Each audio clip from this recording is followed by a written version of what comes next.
Olá, seja bem-vindo à História da Literatura Pretensiosa. Eu sou Carlos Henrique Carneiro e você está no canal Letra de Letra. História da arte, literatura, produção de texto, mas muita leitura, que é o que eu acho que pode mudar o mundo. Aqui, com mais uma obra do Walter Ugumãe, As Mais Belas Coisas do Mundo, escrito aqui no século XXI. É um livro de caráter subjetivo, como um relato pessoal, mas uma narrativa bastante interessante, porque de carga poética intensa, com frases curtas e uma leveza que só Walter Ugumãe conseguiria, dentro dessa história de tanto lirismo na literatura de língua portuguesa. É a narrativa de um neto em relação a seu avô. Esse neto, esse narrador, já adulto, presume-se, conta de sua experiência antes e depois da morte do avô. Vamos ouvir o que o professor tem a dizer a respeito desse livro agora. A força do pensamento é capaz de criar coisas incríveis, científicas, intuitivas, maravilhosas, profundas, necessárias, movedoras, salvadoras, deslumbrantes ou amigas. Pensar é como fazer. Quem só faz e não pensa, faz só uma parte. Para a beleza é imperioso acreditar. Quem não acredita não está preparado para ser melhor do que já é. Sim, é um trecho de As Mais Belas Coisas do Mundo, Walter Ugumãe, escritor africano de língua portuguesa. É uma obra que se pretende juvenil, se é que dá para usar esse termo, ou leitores iniciantes, mas há uma poesia nesta prosa que indica uma revisão das nossas relações, não necessariamente com o outro, mas conosco mesmo. Ou seja, olhar, observar, ver.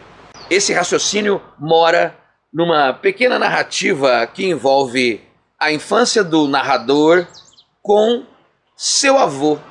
Quando o narrador fala do seu avô, é assim: propunha que desvendasse adivinhas e dilemas, propunha que desvendasse labirínticas lógicas, prometia um novo livro ou um caderno com marcadores amarelos e vermelhos, os meus favoritos. Prometia que, se eu descobrisse cada resposta dessas adivinhas, me daria outro abraço ainda mais apertado e sempre mais amigo. Por melhores que fossem os cadernos, o orgulho que sentia naqueles abraços era a vitória. Os abraços eram a fita métrica da sua amizade por mim. De cada vez que a nossa cabeça resolve um problema, aumentamos de tamanho. Aumentamos de tamanho, diminuímos a ideia do conflito. Ganhar um abraço apertado é muito melhor que antidepressivo, certeza. E esse é o destaque desse pequeno grande livro. Vamos saber um pouco mais sobre ele agora, lá do estúdio. Fala, professor. Muito bem, quando falece o avô, numa certa altura da narrativa, podemos ler o seguinte: puseram o meu avô debaixo de flores, parecido com a vizinha, com ar de solteiro à espera do amor. Senti ter ficado do lado de fora do abraço. A casa foi embora num mistério que me deixou temporariamente desabrigado. Eu pensei, fora do abraço do avô. Se sentir desabrigado quando distante de abraços é algo que é recorrente, mas é mais do que um apelo por empatia, mais do que um apelo por calor. É a compreensão de estar perto do outro, o que significa, o que pode ser feito. Como podemos mudar a realidade que nos cerca, independente das variações de idade, quando do abraço? Pouca gente pede, muita gente precisa, alguns dão sem pedir. E essa é a ideia que o livro transmite, uma das ideias. Não só em relação ao abraço, aquilo que é instigar o outro a descobrir mistérios, enigmas, observar melhor as plantas, isso sempre abraçado um ao outro. Estar com o próximo, mesmo que esse próximo seja um personagem de livro, um amigo visto à distância por bilhetes, pelo mundo digital, eletrônico, estar com o outro vivifica. E repare, como estamos num campo literário, nos permitimos dizer que um abraço pode simbolizar mais do que aquele aconchego físico do braço, do corpo, e sim aquilo que envolve, aquilo que permite, aquilo que aceita, aquilo que devolve Pode chamar de amor, pode chamar de cumplicidade.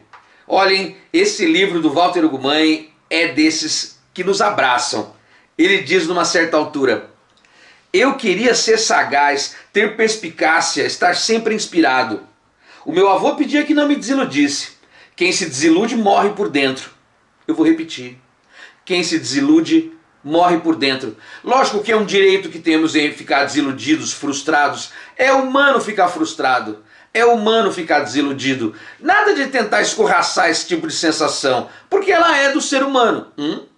O que é possível fazer é lidar com essas frustrações. Lidar pelo verbo, lidar pelo abraço, lidar pelo ouvido. Procurar ouvir o outro, procurar conhecer, saber o que se passa dentro do universo de cada um, quando é possível compartilhar esse tipo de circunstância. Continua Walter Ugumãe: é urgente viver encantado. O encanto é a única cura possível para a inevitável tristeza. Havia às vezes um momento em que discutíamos a tristeza, ele e o avô. Era fundamental sabermos que aconteceria e que implicaria uma força maior. Aconteceria a tristeza. Que força maior é essa? O encanto. Não tenho a menor pretensão de definir encanto. O nome por si só já é sonoro, musical e nos abraça. Fantasia, a arte, os prazeres, menos culpa e a saudade. Tudo isso junto pode fazer com que a gente consiga viver um pouco menos triste ou lidar com ela de modo bastante mais etéreo, de modo mais orgânico, sem muito medo ou sem medo nenhum. Após o falecimento do avô, o último relato que termina a história.